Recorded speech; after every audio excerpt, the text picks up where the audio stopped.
ಕಡಿಮೆ ಸಿಬಿಲ್ ಸ್ಕೋರ್ ನಿಂದ ಸಾಲ ಕ್ರೆಡಿಟ್ ಕಾರ್ಡ್ ಅಪ್ಲಿಕೇಶನ್ ರಿಜೆಕ್ಟ್ ಆಗ್ತಾ ಇದೆಯಾ? ಇನ್ ಮುಂದೆ ಆಗಲ್ಲ.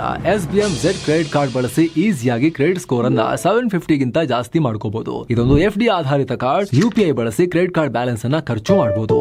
FD ಗೆ RBI ಗ್ಯಾರಂಟಿಯೊಂದಿಗೆ 7% ಇಂಟ್ರೆಸ್ಟ್ ಕೂಡ ಸಿಗುತ್ತೆ. 30 ದಿನದಲ್ಲೇ ಕ್ರೆಡಿಟ್ ಸ್ಕೋರ್ ನಲ್ಲಿ ಇಂಪ್ರೂವ್ಮೆಂಟ್ ಕೂಡ ನೋಡಬಹುದು. ಡಿಸ್ಕ್ರಿಪ್ಷನ್ ಹಾಗೂ ಪಿನ್ ಕಾಮೆಂಟ್ ನಲ್ಲಿರೋ ಲಿಂಕ್ ಮೂಲಕ Z ಆಪ್ ಡೌನ್ಲೋಡ್ ಮಾಡಿ.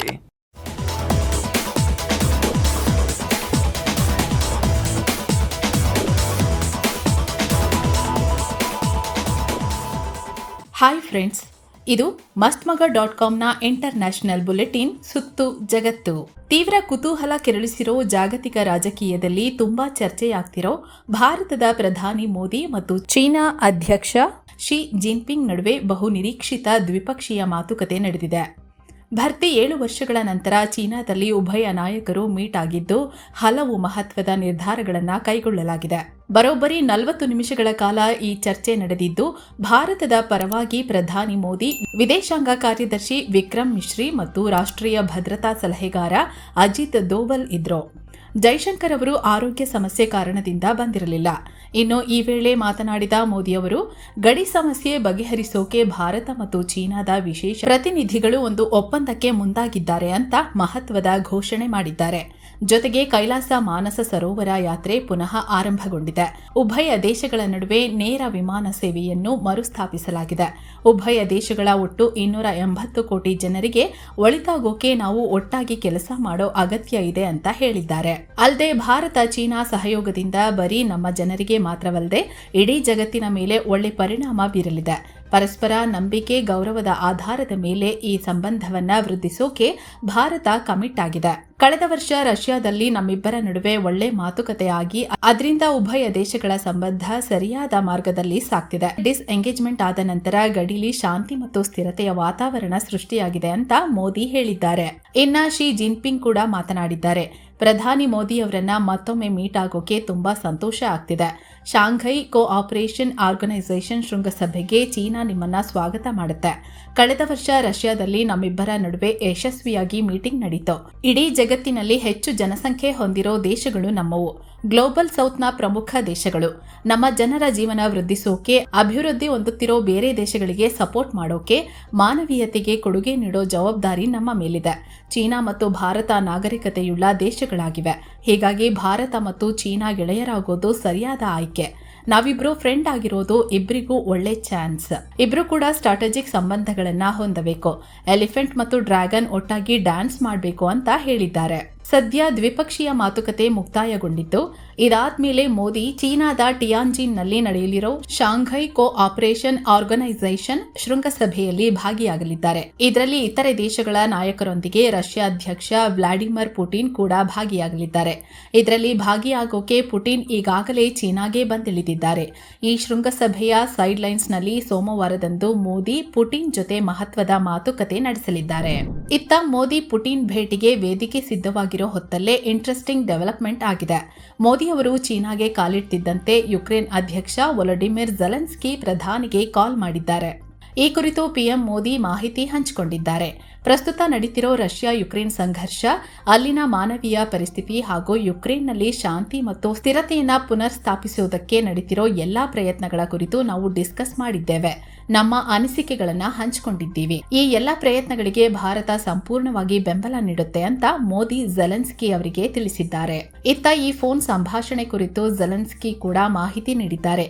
ನಾನು ಪಿಎಂ ಮೋದಿಯವರ ಜೊತೆ ಮಾತನಾಡಿದ್ದೇನೆ. ಅಮೆರಿಕ ಅಧ್ಯಕ್ಷ ಟ್ರಂಪ್ ಮತ್ತು ಯುರೋಪಿಯನ್ ನಾಯಕರ ಜೊತೆಗಿನ ಸಭೆಯಲ್ಲಿ ನಡೆದ ಮಾತುಕತೆ ಬಗ್ಗೆ ಮೋದಿಯವರಿಗೆ ಬ್ರೀಫ್ ಮಾಡಿದ್ದೇನೆ. ಯುಕ್ರೇನ್ನಲ್ಲಿ ಯುದ್ಧ ನಿಲ್ಲಿಸೋಕೆ ಭಾರತ ಅಗತ್ಯ ಪ್ರಯತ್ನಗಳನ್ನ ಮಾಡಲು ಮತ್ತು ರಷ್ಯಾಗೆ ಸೂಕ್ತ ಸೂಚನೆ ನೀಡಲು ಸಿದ್ಧವಿದೆ ಅಂತ ಝೆಲೆನ್ಸ್ಕಿ ತಿಳಿಸಿದ್ದಾರೆ. ಇನ್ನು ನೇಪಾಳ ಪ್ರಧಾನಿ ಕೆಪಿ ಶರ್ಮಾ ಓಲಿ ಚೀನಾದ ಟಿಯಾನ್ಜಿನ್ನಲ್ಲಿ ನಡೆದಿರೋ ಶಾಂಘೈ ಕೋಆಪರೇಷನ್ ಶೃಂಗಸಭೆಯಲ್ಲಿ ಭಾಗಿಯಾಗಿದ್ದಾರೆ. ಈ ವೇಳೆ ಭಾರತ ಚೀನಾ ಲಿಪುಲೇಖ್ ಪಾಸ್ ಮೂಲಕ ಗಡಿ ವ್ಯಾಪಾರ ಪುನರಾರಂಭ ಮಾಡೋದಕ್ಕೆ ಮಾಡಿಕೊಂಡಿರೋ ಒಪ್ಪಂದಕ್ಕೆ ತೀವ್ರ ಆಕ್ಷೇಪ ವ್ಯಕ್ತಪಡಿಸಿದ್ದಾರೆ. ಚೀನಾ ಅಧ್ಯಕ್ಷ ಶಿ ಜಿನ್ಪಿಂಗ್ ರನ್ನ ಭೇಟಿಯಾಗಿ ಈ ವಿಷಯವನ್ನ ಪ್ರಸ್ತಾಪ ಮಾಡಿದ್ದಾರೆ.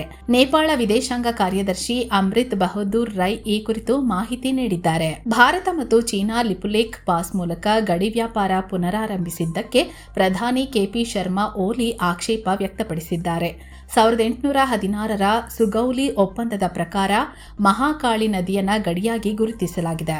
ಲಿಪುಲೇಖ್ ಸೇರಿದಂತೆ ನದಿಯ ಪೂರ್ವದ ಎಲ್ಲಾ ಪ್ರದೇಶಗಳು ನೇಪಾಳಕ್ಕೆ ಸೇರಿವೆ ಅಂತ ಚೀನಾಧ್ಯಕ್ಷರಿಗೆ ತಿಳಿಸಿದ್ದಾರೆ ಅಂತ ಅಮೃತ್ ಬಹದ್ದೂರ್ ರೈ ಮಾಹಿತಿ ನೀಡಿದ್ದಾರೆ. ಆದರೆ ಈ ವಿಚಾರವಾಗಿ ಸದ್ಯ ಭಾರತ ಮತ್ತು ಚೀನಾ ಕಡೆಯಿಂದ ಯಾವುದೇ ಪ್ರತಿಕ್ರಿಯೆ ಬಂದಿಲ್ಲ. ಆದರೆ ಈ ಹಿಂದೆಯೇ ಭಾರತ ತನ್ನ ನಿರ್ಧಾರವನ್ನ ಸ್ಪಷ್ಟಪಡಿಸಿದೆ. ಅದು ವಿವಾದಿತ ಜಾಗ ಅಲ್ಲ, ಅದು ಸಂಪೂರ್ಣ ಭಾರತದ ಪ್ರದೇಶ ಅಂತ ಭಾರತ ಸರ್ಕಾರ ಹೇಳಿದೆ. ಇನ್ನ ಭಾರತ ಮೇಲೆ 50% ಟ್ಯಾರಿಫ್ ಹೇರಿದ ಅಮೆರಿಕಕ್ಕೆ ತೃಪ್ತಿ ಸಿಕ್ಕಿಲ್ಲ. ಇದೀಗ ಭಾರತ ವಿರುದ್ಧ ಯುರೋಪಿಯನ್ ದೇಶಗಳನ್ನ ಎತ್ತಿಕಟ್ಟೋಕೆ ಅಮೆರಿಕ ಪ್ರಯತ್ನ ಮಾಡ್ತಿದೆ. ಅಮೆರಿಕ ಹೇಗೆ ಭಾರತ ಮೇಲೆ ಸ್ಯಾಂಕ್ಷನ್ಸ್ ಹೇರಿದ್ಯೋ, ಭಾರತದಿಂದ ತೈಲ ಮತ್ತು ಅನಿಲ ಖರೀದಿ ಮೇಲೆ ಹೇಗೆ ಬ್ಯಾನ್ ಹೇರಿದ್ಯೋ, ಹಾಗೆ ಯುರೋಪಿಯನ್ ದೇಶಗಳು ಕೂಡ ಭಾರತ ಮೇಲೆ ಕ್ರಮ ತೆಗೆದುಕೊಳ್ಬೇಕು. ನಮ್ಮಂತೆ ನೀವು ಕೂಡ ಭಾರತಕ್ಕೆ ಸೆಕೆಂಡರಿ ಟ್ಯಾರಿಫ್ ಹಾಕಿ ಅಂತ ವೈಟ್ ಹೌಸ್ ಯುರೋಪಿಯನ್ ನಾಯಕರಿಗೆ ಒತ್ತಾಯಿಸಿದೆ ಅಂತ ಮಾಧ್ಯಮಗಳು ವರದಿ ಮಾಡಿವೆ. ಇನ್ನೊಂದು ಕಡೆ ಅಮೆರಿಕದ ವೈಟ್ ಹೌಸ್ ಯುಕ್ರೇನ್ ಯುದ್ಧದ ವಿಚಾರವಾಗಿ ಯುರೋಪಿಯನ್ ನಾಯಕರ ಮೇಲೆ ಕಿಡಿಕಾರಿದ್ದಾರೆ. ಯುಕ್ರೇನ್ನಲ್ಲಿ ಶಾಂತಿ ಸ್ಥಾಪನೆ ಮಾಡೋ ಅಧ್ಯಕ್ಷ ಡೊನಾಲ್ಡ್ ಟ್ರಂಪ್ ರ ಪ್ರಯತ್ನಕ್ಕೆ ಯುರೋಪ್ ನಾಯಕರು ಅಡ್ಡಿ ಮಾಡ್ತಿದ್ದಾರೆ ಅಂತ ಆರೋಪಿಸಿದೆ. ಕೆಲ ಯುರೋಪಿಯನ್ ನಾಯಕರು ಸಾರ್ವಜನಿಕವಾಗಿ ಯುಕ್ರೇನ್ ಯುದ್ಧ ನಿಲ್ಲಿಸೋಕೆ ಟ್ರಂಪ್ ಪ್ರಯತ್ನಕ್ಕೆ ಬೆಂಬಲಿಸುತ್ತಿದ್ದಾರೆ. ಆದ್ರೆ ಹಿಂಬದಿಯಿಂದ ಯಾರಿಗೂ ಗೊತ್ತಾಗದ ಹಾಗೆ ಅವರು ಈ ಪ್ರಯತ್ನಕ್ಕೆ ಅಡ್ಡಿ ಮಾಡ್ತಿದ್ದಾರೆ ಅಂತ ವೈಟ್ ಹೌಸ್ ಹೇಳಿದೆ. ಆದರೆ ಈ ನಾಯಕರು ಯಾರು, ಆ ದೇಶಗಳು ಯಾವುವು ಅಂತ ಹೇಳಿಲ್ಲ. Hamas leader Gaza military chief Mohammed Sinwar ನನ್ನ ಇಸ್ರೇಲ್ ಕಳೆದ ಮೇ ತಿಂಗಳಲ್ಲಿ ಹೊಡೆದಾಕಿದ್ದೀವಿ ಅಂತ ಹೇಳಿತ್ತು. ಇದೀಗ ಹಮಾಸ್ ಸಂಘಟನೆ ಕೂಡ ಈತ ಸಾವನ್ನಪ್ಪಿರೋದನ್ನ ಕನ್ಫರ್ಮ್ ಮಾಡಿದೆ. ಸಿನ್ವರ್ ಸೇರಿ ಹಮಾಸ್ನ ಪ್ರಮುಖರ ಫೋಟೋಗಳನ್ನ ಹಮಾಸ್ ಸಂಘಟನೆ ರಿಲೀಸ್ ಮಾಡಿದೆ. ಅವರನ್ನ ಹುತಾತ್ಮರು ಅಂತ ಲೇಬಲ್ ಮಾಡಿದೆ. ಅಂದಹಾಗೆ ಈ ಮೊಹಮ್ಮದ್ ಸಿನ್ವರ್ ಯಾಹ್ಯಾ ಸಿನ್ವರ್ನ ಸಹೋದರ. ಇಸ್ರೇಲ್ ಮೇಲೆ ಅಕ್ಟೋಬರ್ 7ರಂದು ನಡೆಸಿದ ದಾಳಿಲಿ ಈತ ಕೂಡ ಇನ್ವಾಲ್ವ್ ಆಗಿದ್ದ. ಇಸ್ರೇಲ್ ದಾಳಿಲಿ ಯಾಹ್ಯಾ ಸಿನ್ವರ್ ಮೃತಪಟ್ಟ ನಂತರ ಈತನೇ ಹಮಾಸ್ನ ಮುಂದಾಳತ್ವ ವಹಿಸಿಕೊಂಡಿದ್ದ. ಆದ್ರೆ ಕಳೆದ ಮೇನಲ್ಲಿ ಇಸ್ರೇಲ್ ಈತನನ್ನ ಕೂಡ ಹೊಡೆದಾಕಿತ್ತು. ಈಗ ಈತ ಸಾವನ್ನಪ್ಪಿರುವುದನ್ನ ಹಮಾಸ್ ಕನ್ಫರ್ಮ್ ಮಾಡಿದೆ. ಇನ್ನೊಂದ್ ಕಡೆ ಇಸ್ರೇಲ್ ಯೆಮೆನ್ನ ಹೌತಿಗಳ ಮೇಲೆ ನಡೆಸಿದ ದಾಳಿಲಿ ಹೌತಿಗಳ ಪ್ರಧಾನಿ ಅಹಮದ್ ಅಲ್ ರಹವಿ ಸೇರಿ ಅನೇಕ ಹೌತಿ ನಾಯಕರು ಸಾವನ್ನಪ್ಪಿದ್ರು. ಇದಕ್ಕೀಗ ಹೌತಿಗಳು ರಿಯಾಕ್ಟ್ ಮಾಡಿ ಪ್ರತೀಕಾರ ತೀರಿಸಿಕೊಳ್ತೀವಿ ಅಂದಿದ್ದಾರೆ. ಹೌತಿಗಳ ಸುಪ್ರೀಂ ಪೊಲಿಟಿಕಲ್ ಕೌನ್ಸಿಲ್ ಮುಖ್ಯಸ್ಥ ಮೆಹದಿ ಅಲ್ ಮಸತ್ ಮಾತನಾಡಿ, ನಾವು ನಮ್ಮ ನಾಯಕರ ಸಾವಿಗೆ ಪ್ರತೀಕಾರ ತೀರಿಸಿಕೊಳ್ತೇವೆ. ಯೆಮನ್ ಜನರಿಗೆ, ದೇವರಿಗೆ ಮತ್ತು ಹುತಾತ್ಮರಾದ ನಮ್ಮ ನಾಯಕರ ಕುಟುಂಬಗಳಿಗೆ ಇಸ್ರೇಲ್ ಮೇಲೆ ಪ್ರತೀಕಾರ ತೀರಿಸಿಕೊಳ್ಳುವುದಾಗಿ ಭರವಸೆ ನೀಡ್ತೇವೆ ಅಂದಿದ್ದಾರೆ. ಇನ್ನು ಇಸ್ರೇಲ್ ಎಂದಿನಂತೆ ಗಾಜಾದಲ್ಲಿ ತನ್ನ ದಾಳಿನ ತೀವ್ರಗೊಳಿಸಿದೆ. ಹೊಸ ದಾಳಿಲಿ ಗಾಜಾದಾದ್ಯಂತ ಕನಿಷ್ಠ 77 ಪ್ಯಾಲೆಸ್ತೇನಿಯರು ಸಾವನ್ನಪ್ಪಿದ್ದಾರೆ, ಹಲವರು ಗಾಯಗೊಂಡಿದ್ದಾರೆ. ಯುಕ್ರೇನ್ನಲ್ಲಿ ಮಾಜಿ ಪಾರ್ಲಿಮೆಂಟ್ ಸ್ಪೀಕರ್ ಆಂಡ್ರಿ ಪರುಬಿ ಅನ್ನೋರನ್ನ ಗುಂಡಿಕ್ಕಿ ಹತ್ಯೆ ಮಾಡಲಾಗಿದೆ. ಯುಕ್ರೇನ್ನ ಎಲ್ವಿವ್ ಅನ್ನೋ ಕಡೆ ಈ ಘಟನೆಯಾಗಿದೆ. ಘಟನೆಗೆ ಯುಕ್ರೇನ್ ಅಧ್ಯಕ್ಷ ಝೆಲೆನ್ಸ್ಕಿ ರಿಯಾಕ್ಟ್ ಮಾಡಿದ್ದಾರೆ. ಇದೊಂದು ಭಯಾನಕ ಕೊಲೆ, ಇವರ ಸಾವಿಗೆ ನನ್ನ ಸಂತಾಪವಿದೆ ಅಂದಿದ್ದಾರೆ.